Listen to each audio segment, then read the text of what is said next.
Peace and blessings, greetings to everyone that hears or sees, pays attention. I just want to make a quick video sharing some things that I've learned about this international drug trade and the way it affects America in ways that I didn't understand, didn't realize. So I'm in Medellin, Colombia. I went to Pablo Escobar Museum that's in the most upscale part of Medellin, an area called Poblado. A lot of expats choose to stay in Poblado when they visit, and a lot of them live there. It's kind of up in the hills, elevated area, which the mountains really surround Medellin. It's a very beautiful city. And in some areas in the mountains, going up the mountains, there are poor people living. One of the most dangerous areas in Medellin was an area called Commune 13. They have numbers, communes like a barrio, and it was the most dangerous one here during the drug war days. But now it's a tourist site. It's known for its beautiful graffiti.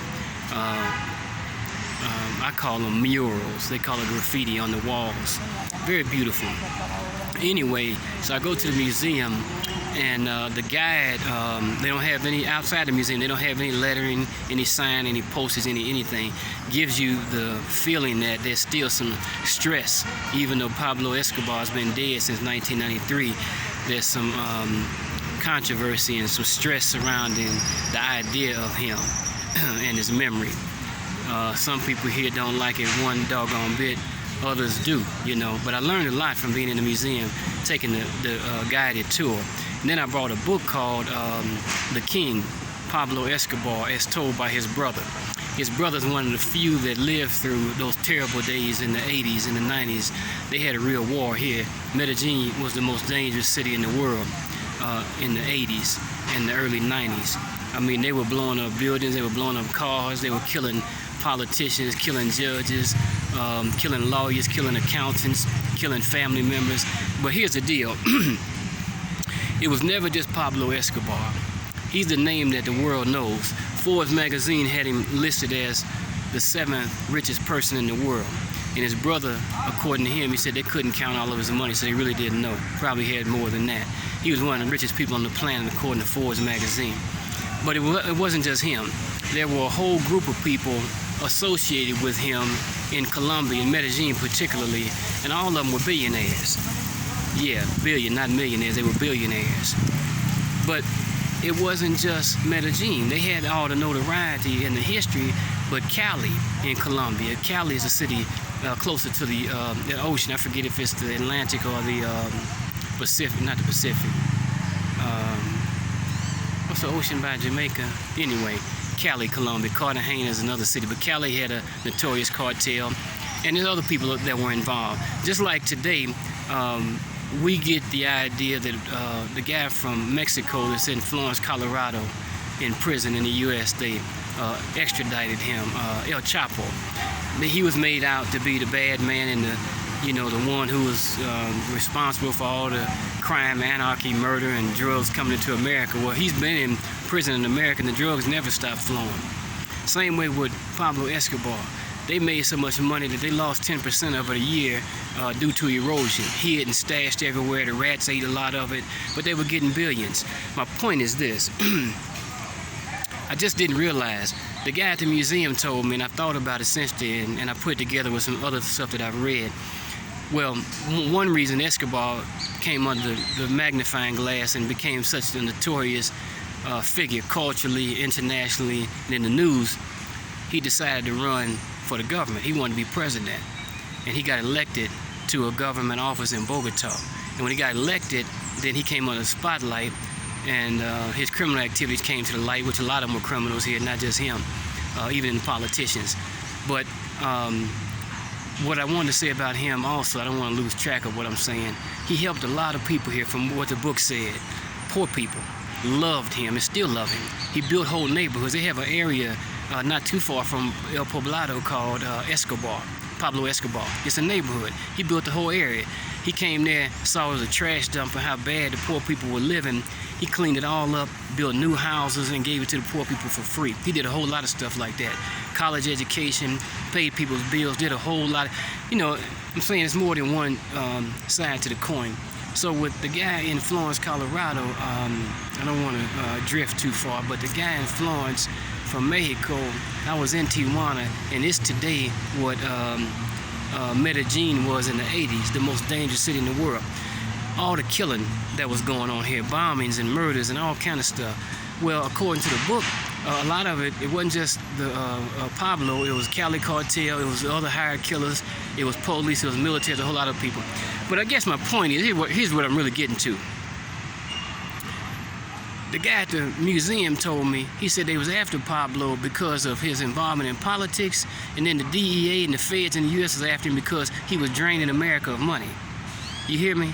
They were making so much money, billions of dollars, tens of billions of dollars on a yearly basis, maybe a billion, probably billions a month, in fact, from what I could gather. That money was coming out of the U.S. in cold, hard, untaxed, unaccountable cash back to Colombia. Billions of dollars. So here's my point. America's drug habit, designed for reefer cocaine, amphetamines, fentanyl, and all that kind of stuff. Some of it comes from China. A lot of it still comes from Colombia, even though you don't hear about it. A lot of the cocaine still comes from here. But billions of dollars are leaving America every single day, going to places around the world. There are a whole lot of millionaires in Colombia right now that the world don't know nothing about. You don't know the names, and I don't either. But a whole lot of people made millions of dollars here, and a lot of them still got millions from that drug trade from the 80s and the 90s, and they're still getting it today. And you can believe the same thing is happening in Mexico. America got a drug habit. We smoking all the crack in the world, smoking all the reefer, taking all the uppers and downers and everything else, and the drugs come in and the money goes out. Believe it. And every day, tens of millions of dollars. And there are millionaires in Mexico that you don't know about, you never hear about. They're not the big names. They build shopping centers, they build malls, they build mansions, they build all kind of stuff, and people living good. And not just in Colombia and Mexico. You can believe the same is for China and other places around the world. People are living large off of America's drug junkie tendencies. We just look at it in America as the drug dealers in our community, and we think they're the big shots when we hear about them.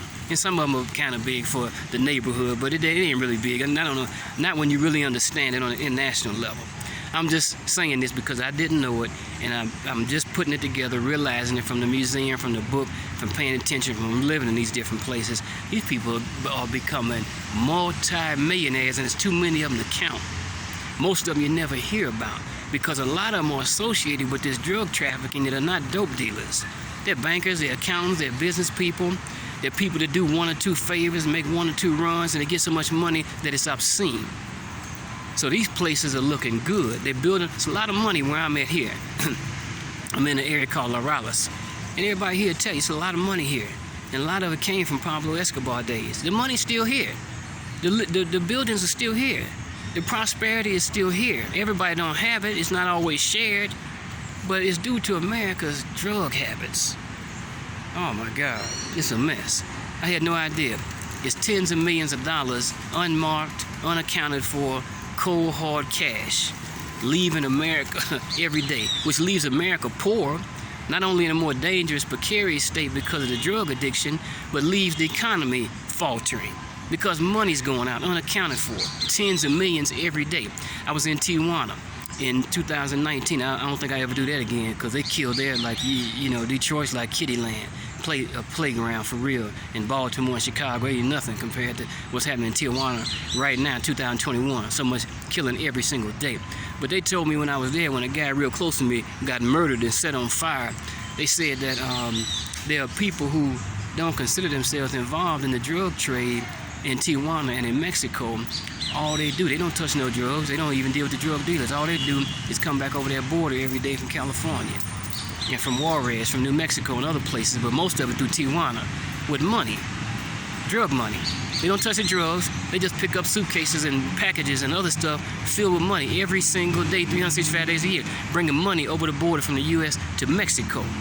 And the cartel in Tijuana, the New Logisco, I think it's the New Logisco cartel, they're responsible for funneling the money to the other cartels. They all work hand in hand to a degree on some things, and transferring money is one of them. It's a big deal. America's suffering from drug addiction, and then the economy suffering from all the money leaving, and we don't even know it. Okay, peace. I just want to share that if anybody's interested. A lot of people may not be, but it's just fascinating to me. Peace out.